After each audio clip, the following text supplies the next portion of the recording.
بگیر نراست به سامان بیاییمش مثلا شیفت بعدش شد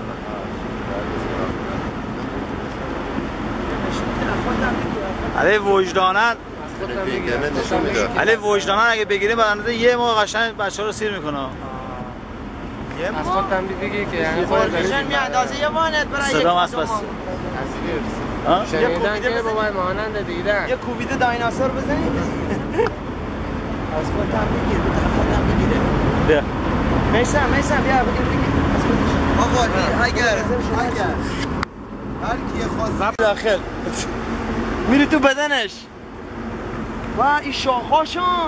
حالا خوب بگیر مثل چیه؟ بابا نهنگه بابا نه با نهنگی نه چی؟ دومش طوری نیست نهنگ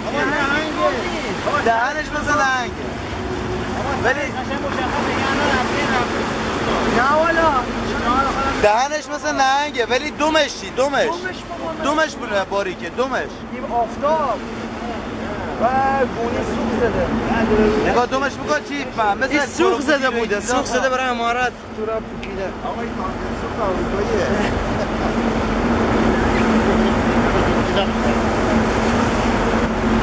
عباد چربیشون روغنش نگاهشو قل میخوره بودو یه قوطی برده بیا چربیش قل میخوره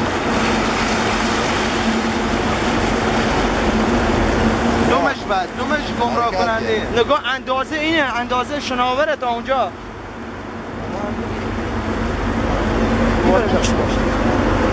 لحظه خداحافظی اینم از اختاپوس و